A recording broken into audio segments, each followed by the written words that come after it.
Welcome, everybody. We are here today with John Phelan, economist at American Experiment. And John, you have just finished a really interesting paper that helps to explain why some people in some places do well and other people in other places don't do so well. What's it all about? Well, just to go back to where the idea comes from, you go around Minnesota and there's a couple of things that you talk about, when you give these talks about the state economy. One is that, I often argue that the state here has bad economic policy, and yet we have high incomes, so we're a state that something's going right. If it's not policy, something is going right that helps keep these incomes up in relative terms. The other thing that struck me as well is that if you look at, say, employment ratios, which is a measure that's very highly kind of linked with median household incomes and measure of economic well-being. Well, basically how many jobs people have got. Right? Yeah. Well, the employment ratio, it's how many people there are in a state who are employed. So it's not, the unemployment rate or something like that. It's actually not either the labor force participation rate, which includes the unemployed as well. This is purely and simply the number of people who are employed.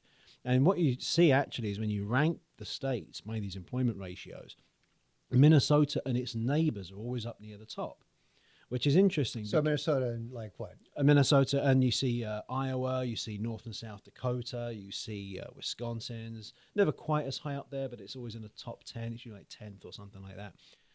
But the top 5 is dominated by Minnesota and its neighbors. Utah cracks this top list as well, which is an interesting point to discuss, I think, later on. But it struck me that when you look at two states like Minnesota and then South Dakota, which have very similar labor market outcomes in terms of employment rates, they have these very similar outcomes, even while they have very, very different state economic policies. So Minnesota has some of the highest income tax rates in the United States. South Dakota doesn't tax income at all. And so, there must be something else that's driving these results. And so if you're trying to explain, these economic outcomes and you're trying to find these non-policy variables that drive that, which are important, you've got to think, well, what are they? And so for a long time, I went around giving these talks, and I would close my talks by asking people for suggestions, answers on a postcard kind of a thing.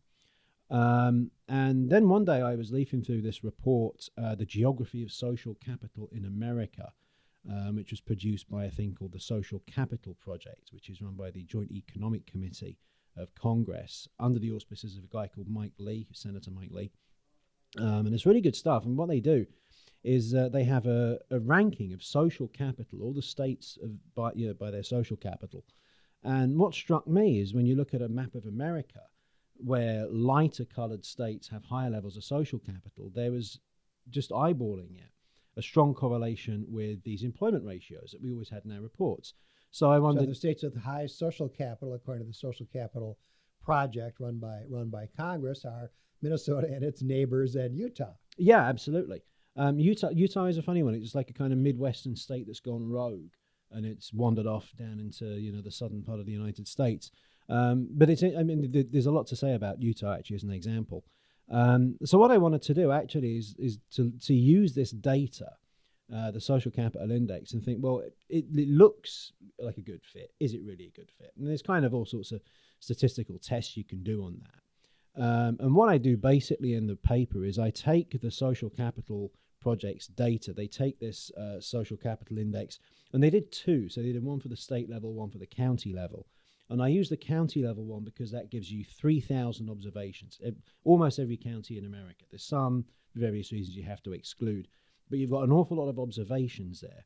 And so when you do your, statistical tests, and there are 4 sub-indices, family unity, community health, institutional health, collective efficacy, which is the crime rate. And what I did is I took these and then did a regression against median household income. And again, this is, for 3,000 counties. And you do find a positive relationship between social capital and median household income. If you look at these 4 sub-indices, family unity, community health, institutional health are all statistically significant and positively linked. Collective efficacy is positive but not statistically significant. But those 3 are the ones that kind of matter. So what are they, John? When you talk about family unity, I guess we can understand what that is, but you just walk through these. What are we talking about as these basic categories of social capital? Well, I'll talk through them in kind of reverse order. So the first one is institutional health. And what they kind of trying to measure there is almost like the quality of government or something, or people's faith and involvement in government, or people's faith and involvement in institutions. So it includes things like the census return rate and presidential election voting rates. Now, you can argue, I mean, if you're looking at, if social capital is a local thing, are federal measures really the appropriate ones? Perhaps not. And so I think that's an interesting point to note. Another thing is, once you've noticed these relationships, you have to ask, are they causal? And the institutional health one is an interesting one because I don't think it is. So it's not a situation. So those things are proxies. In other words, you're not prosperous because a lot of people vote in presidential elections. A lot of people vote in presidential elections because they're rich, I think. I mean, that's if you look at other research, you do find that kind of relationship. And also, I mean, if you're looking at what can policy do about this, if I mean, you can't make a policy to make it more of a legal requirement to return the census because it already is. So the institutional health one you jettison, I think, at a fairly early stage. I do anyway. And the correlation is not high either. You know, even if it was a thing, it doesn't make much difference. So then you come on to community health, which is an interesting one because for a lot of people, this is really what social capital is. Social capital as a field, and this is, you know, I've talked a lot about the concept without necessarily describing what it is. It really, a lot of it goes back to a guy called Robert Putnam, who wrote a book in 2000 called Bowling Alone. And it's a very famous kind of work of popular social science. It's a social science book that's full of data that actually managed to be a bestseller. And in it, he argued that there was all this kind of community associational life that peaked around the 1950s and 1960s and then unraveled fairly rapidly after that. And bowling alone actually comes from one of the examples in his book. So the bowling leagues, you know, people would get together and they would form these leagues and they would hang out together and they would bowl against each other. And what Putnam said isn't that people had stopped bowling. He said there were more people bowling in 2000 than ever were before, but they weren't doing it in leagues. They were just turning up to bowling alleys and just shooting things down on their own. So that's where the bowling alone thing comes from. And he used that kind of as his exemplar of social capital. But what social capital really is, it's networks and norms of, so networks are how many people you know. And networks is a kind of quantitative measure. And it's also kind of neutral, you know. So like a criminal gang, you know a lot of people, right? And I talk in the, I mean, criminal gang is a kind of classic example. And I try to be a bit different. I use the example of pirate ships from the 18th century. There's a wonderful book by a guy called Peter Leeson called The Invisible Hook, which looks at pirate ships and how they were run and found that there actually was a fair degree of what you would call social capital on board a pirate ship. So, for example, the captain couldn't just make you walk the plank for anything. And it was possible for his crew members actually to complain about the captain and convene like a panel of a jury or something. So there are all these rules. Now, they were not legal, obviously. There was no court of law that you could go and enforce pirate justice in. But they were binding laws within the community, which I think is a really important point. But like I say, that point is it's quantitative, how many people you know, but it's neutral because it can be good or bad. You know, like a factory can produce either, you know, like a combine harvester, or it can produce a tank, which is not to say that tanks aren't very useful sometimes. But you can put these things to good or bad uses. The other thing, so that's networks. The other aspect is norms. Now, norms are qualitative and non-neutral. So norms aren't about a number, how many people you know. They're about the things that you believe and the beliefs that you share. And this is perhaps a controversial point, though it shouldn't be. Now, this is an interesting thing, actually. If you look at an awful lot of pseudo-social science literature, there's this idea that any difference in this, or any disparity in outcome between groups of people or individuals has to be because of, say, racism or sexism or something like that. Whereas if you're a scholar working in economic growth, it's very, very standard, based on a huge body of empirical literature, to say that these disparities in outcome are actually because of disparities in things like norms. And so that some countries are richer than other countries because they have different norms to other countries. And furthermore, that some norms are more conducive to economic growth and economic well-being than other norms. Like what? Well, Oded Galor, for example, he's an Israeli economist. I think he's probably going to be a future Nobel Prize winner for his unified growth theory. But he's got a wonderful book just a little while ago in which he talks about, he actually lists some of these norms. And they're things like time preference, so being able to invest, being able to defer consumption to the future. It's actually interesting. You do see that that's if you look at immigration, that's something that persists amongst immigrant groups. They tend to bring their attitudes towards saving over from the old country to the new country. Another thing is trust. So trust's a big part of social capital. Societies that have more trust, actually have better economic outcomes. A good example, for example, is Sweden. So there's an incredible amount of trust in Sweden. In fact, if you rank all the countries in the world by the amount of trust they have, the Scandinavian countries are so far ahead, it's not even close. And so that helps to explain why they have persisted in being quite prosperous, even though in some cases they've had pretty lousy governments. Absolutely, yeah. And what's interesting about the Scandinavian countries is that if you look at other European countries like Britain and Italy, for example, the levels of trust in Britain and Italy are closer to the levels of trust in, say, Mexico, which is a really relatively low-income country, than they are to the levels of trust in Norway, Denmark, and Sweden and Finland. The Netherlands is another one that's kind of weirdly up there with them. So that's an interesting thing. I mean, and one thing that trust does, just to be a bit more concrete on this, is, so for example, if you trust people, you can do a lot more, you can do business with a much wider range of people. If you don't trust people, look at a country like Italy, for example, where levels of trust are lower, you have much more family-owned businesses. And this is because you can only really trust your relatives, Now that's, people might think, oh, family-owned business sounds fun. And it kind of, I guess, in some respects, depends on your family, I suppose. But one of the things about it is it does limit your pool. So if you're looking to hire people and bring people into your company, if you're only looking around your family, it's a much smaller pool than if you're looking more broadly. And you will look more broadly if you trust people, and you will look more narrowly if you don't trust people. So that's one example, I think. And so what, like I say, whereas the networks element of social capital is qualitative and neutral, the norms aspect, which is cultural norms, I mean, it's the C word, culture. These are qualitative and non-neutral. There are some norms which are more conducive to economic health than others. I'll give you another example of it in a negative way. And this does not connote any moral judgment on these, by the way. It's purely based on economic outcomes. Well, I might make a moral judgment. You may, feel free. But let's see what they are. One example, so for example, if you look at the Twin Cities, we have very high disparities. Minnesota generally, a very high disparity, some of the highest in the country, in home ownership rates and wealth between, say, white and black residents. Now, one reason for that is that Minnesota's population, black population, has a disproportionate number of people from an East African background, and very many of them are Muslim. And there is a kind of cultural norm embedded in the Islamic faith, which is against taking or making loans at interest. Now that, and this is widely documented, that does actually stop you buying a house. It's a huge obstacle to buying a house anyway. And when you look at wealth in America, most of it is housing. Most of it is the house that people own. So if you've got this cultural norm that says, I am not going to take out a mortgage, it makes it much more difficult for you to buy a house. It makes it much more difficult for you to accumulate wealth.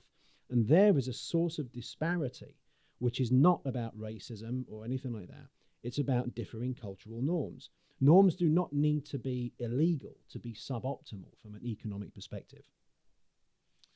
Fascinating stuff. So where does it go from there? So you've identified the major elements of social capital, and you did this whole statistical analysis of pretty much every county in the United States to try to find out what's driving higher incomes, basically, right? Or to what extent this is a factor. What did you find? Well, like I say, you have these the three that are positively and associated with median household incomes and statistically significantly associated. Forget institutional health. The community health one. This is more the Putnam stuff. So this is kind of religious congregations, the associational life. If you think it's kind of what de Tocqueville wrote about, in the 19th century. And it's this is an interesting one because there's a lot of debate as has that actually declined or not. This is an area that's been debated for a long time since Putnam wrote Bowling Alone, because there was a huge backlash against that book. People saying, well, social capital hasn't declined, it's just changed. So, for example, people said, well, yeah, people aren't bowling in leagues anymore, but they're playing soccer in leagues in America. And so what's happened there isn't that the social capital's declined, it's just changed forms. Oh, listen, anything that shifts to soccer is declining, but go ahead. Well, tune in next week. But another aspect of this, so I give you, and this is a funny one actually, because Greenpeace, for example, I mean, is Greenpeace an example of social capital?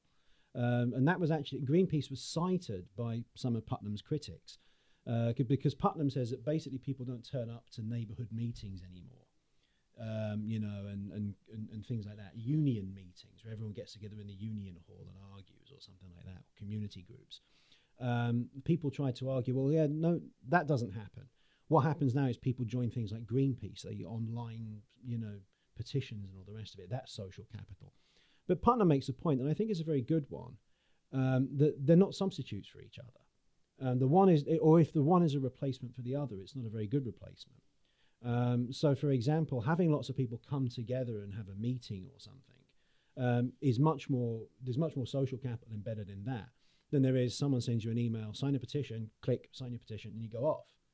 And actually, Putnam quite pointedly used the example of Greenpeace, which his critics had used at him, to show that when Greenpeace changed the way they did things in terms of sending out emails and bothering people, their engagement rates collapsed. And he said, well, that goes to show that it's not really social capital, it's just people being kind of prodded. The point is, whether you believe Putnam's right or wrong, or his critics are right or wrong, there is a huge debate over whether the community health measure of social capital has declined in America, or whether it just kind of morphs from one thing to another. The final measure of social capital, family unity, there is absolutely no doubt whatsoever that that measure has declined and declined precipitously in the United States in recent decades. And what's really interesting about that is that when you look at the relationships between these sub-indices of social capital and median household income, family unity has by far the strongest relationship with median household income. And it's not even really close. So if you put all these elements of social capital together, how much of differences from one place to another in median family income, how much do you find being accounted for by social capital? Well, this is my R squared. To be a bit technical, we are an educational organization after all. The R squared value gives you that. And so one thing I do is I also account for whether the counties are rural or urban, because that can be a big driver. So, for example, the crime rate, collective efficacy, that does tend, that if you just do a straight correlation, that's positively correlated with median household incomes. But it's not the case that there's more crime in places because they're rich, or that places are rich because there's more crime. They just, the rich places happen to be urban, and urban places also happen to be where there's more crime. So there's this X factor, or this hidden factor that's kind of off, a confounding variable, So you have to include for that, and which we do. And once you do that, you kind of get the things you would expect to see. But yeah, so your R squared value, which tells you how much of the variation in median household incomes your variables explain. I ended up with an R squared of over 50%, which over 3,000 observations is actually quite a lot. Wait a minute, that's astonishing. Over 50% of the variation in median household income across the United States is accounted for by variations in social capital? Yes. Of which by far the most significant is family unity. Yes. Wow. That is a really, really interesting and significant finding. And by the way, John, I mean, I think the American Experiment, Mitch Pearlstein, our founder, was writing about family breakdown 25, 30 years ago and correlating it to all kinds of social ills, which obviously are going to be drags on income. And so in one sense, this is not new news, right? I mean, people have known for a while that family breakdown is is a big problem. But it seems to me that to actually quantify it as an economist and have the data that statistically will show the enormous influence of family unity on family income is really important. Yeah, I mean, economists are often loath to speak about things that they can't put numbers on, and I mean, I can understand that. But sometimes important things or things you have to understand the world don't come easily quantifiable. So capital stock, go from capital, fine. But obviously with social capital, it's a very difficult thing. So I do talk in the report, about previous attempts to measure social capital, how they match up with the social capital index to the extent that they don't. There is a reasonable degree of overlap, actually, which is kind of pleasing.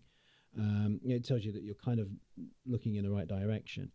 But yeah, and it's absolutely interesting. You come back to this, and you're absolutely right when you say that you do kind of come full circle.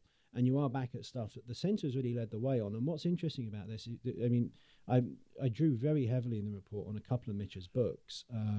The one about family fragmentation and the other one, broken bonds. And what they do is they draw the link between family breakdown and bad economic consequences down the way.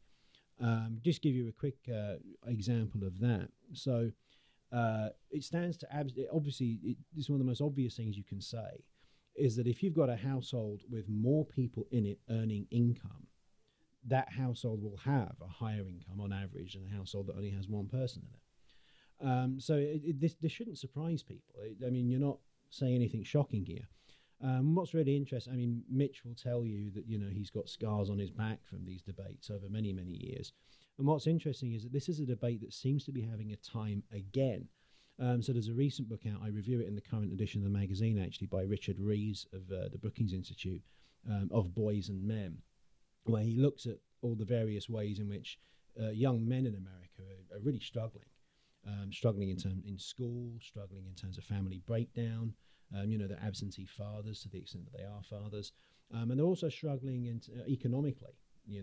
The economy has changed in such a way that the old manufacturing jobs that used to pay a good wage for unskilled work just aren't there anymore. And that actually, research does suggest that feeds back into the family breakdown problem because men are less marriageable. So there's his book, but then there's also a new book out by Melissa Kearney, The Two-Parent Privilege, which is an absolutely fantastic book, and I suggest anybody goes out and reads it. And she actually opens by saying that whenever she's gone to academic conferences and said, the decline of two-parent households in America has been a huge economic problem. Everyone kind of shuffles their papers and scratches the back of their head and looks for the door because nobody wants to talk about it, because you're seen as kind of, wagging your finger in a moralistic way. And you can't necessarily avoid an element of that because you are talking about norms, social norms. But at the same time, you can't ignore it because it's an absolutely huge element of the economic story in America. And not just the economic story, so many of the big debates that we have in America are tied to this. So, for example, family breakdown has been greater for people with lower incomes than people with higher incomes. So you have there, a driver of inequality, economic inequality. Family breakdown has been greater for people in minority communities, ethnic minority communities. So there, when you talk about these disparities in condition, there is another driver. Well, and it's clearly correlated with things like drugs and crime, those kinds of social ills. And things like the deaths of despair that you hear about a lot, this fentanyl thing and all the rest of it, Case and Dayton's book.